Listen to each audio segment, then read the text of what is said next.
Hey, this is Elizabeth Potts Weinstein, and this video is called Why I Never Want to Be Called a Guru.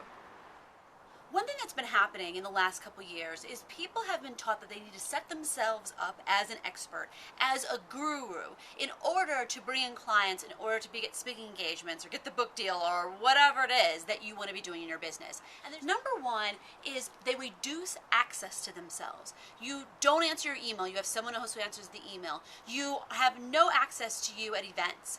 You have a security guard that protects you from actually interacting with the populace, the commoners that are at your event. They reduce their access even to their inner circle. Even the people who are paying 5 or 6 figures for their high-end coaching program can't call them on the phone. They only have 15 minutes or 30 minutes to actually do a coaching call with them, and as soon as that time is over, they're off the phone. This creates this huge space between that person and their tribe. You're not developing a real connection, a real relationship with your people if you're keeping them at a distance. If you don't let people in, it's just going to exponentially increase the joy and happiness you have in serving the people who you're meant to serve.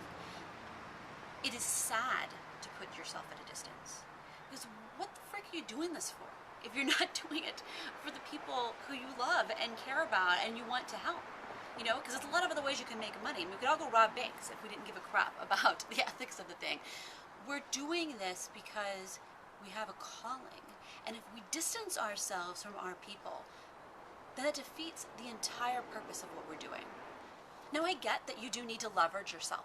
I get that you can't always answer your own phone calls and give everyone your cell phone number and reply to every email yourself. There's a certain point where you do have to introduce things to make you scalable. But that doesn't mean you have to completely cut yourself out of the equation. You can give methods or avenues to connect with your audience. You do not need to put up artifices of distance and inaccessibility in order to be successful. One, I did this campaign during the summer called Tell Me More, where I said to people who were on my list, tell me more. You can schedule a 15-minute phone call with me and talk about whatever you want. It was absolutely amazing. Number one, was amazing because people just got to talk to me on the phone and they felt excited about being able to bond with me that way.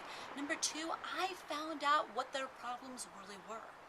And I was able to develop programs that really served my audience because I talked to them and I knew what it was, that I knew what they had going on.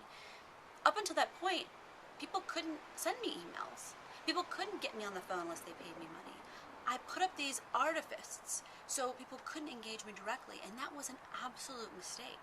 As soon as I started interacting with my audience, that is one of the big shifts that happened in my business. I mean, how do you want people to interact with you if you were their client or customer or prospect or lead? Well, then freaking do that. Don't do what I tell you. Don't do what some guru or expert tells you. Do what you would want people to do to you. I mean, it's the total golden rule, and that works not just in life and in religion and ethics, that works in business. What do you guys think?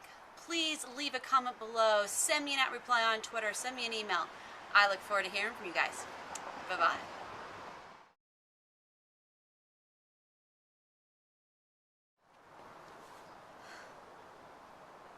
I actually don't know where to start. I have so much to say. The whole guru-ification. This guru-ification looks great on paper, but it sounds terrible on a video. It sounds like goo. And it kind of is like goo. I mean, it has a bad connotation, but I don't think that plays well, does it? You can't get them on the phone unless you're paying them $1,000 an hour. I mean, does anyone actually paying someone $1,000 an hour?